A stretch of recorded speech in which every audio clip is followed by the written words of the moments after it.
25-year-old Manipuri cyclist Rohan Film cancelled his solo ride from Delhi to Tokyo due to the prevailing coronavirus pandemic across the state. Talking to TOMTV today at his Moirang Film Reikai residence, the young cyclist said that he took a U-turn from the trip after his visa had been shielded and security personnel did not allow him to enter army camps during the journey. The Kamakhya Temple Management Committee has decided to temporarily suspend issuing special entry tickets as well as defense personnel special tickets to avoid the spread of coronavirus. The Temple Management Committee has also muled to shut down the doors of the temple for visitors in the next couple of days.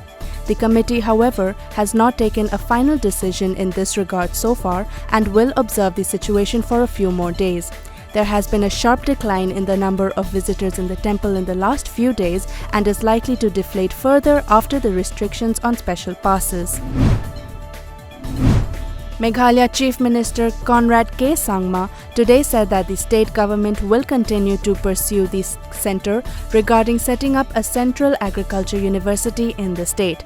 The Chief Minister further said he would examine the demand to have a high-level inquiry to probe into the recruitment at the College of Agriculture, Kirdem Kulai, in Riboi district of the state. Chief Minister Sangma has assured this in the State Assembly on the third day of the budget session today while replying to a call attention tabled by Congress legislator Himalaya Muktan Shangplyang. The Meghalaya Human Rights Commission (MHRC) has issued notice to the state government on a recent incident of mob lynching which led to the death of one youth and two injured. According to reports, the notice has been issued over the allegations that the deceased and the injured were witches and asked for a detailed report within 30 days. The mob lynching incident happened at Lad Maulong under Maukinro block in East Khasi Hills on 8th March last.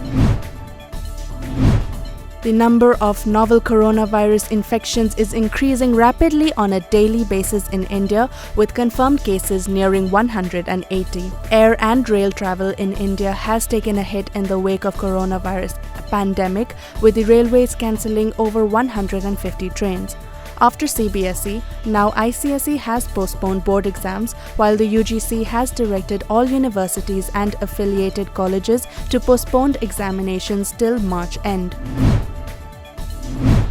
Beijing saw a record number of imported coronavirus cases. Data released today showed as new local transmissions in China fell to zero, putting more pressure on the capital to screen out infected passengers and isolated suspected cases. According to reports, China has in recent days increasingly focused its counter-epidemic efforts on inbound travelers as the coronavirus rapidly expanded its global footprint, raising the prospect of a second wave of infections arriving from abroad. The coronavirus has now infected more than 2 lakh people and killed more than 8,000 people globally, with over 83,000 people having recovered from the infection, according to media reports. Italy saw 475 new deaths from the novel coronavirus, the highest one-day official toll of any nation since the first case was detected in China late last year.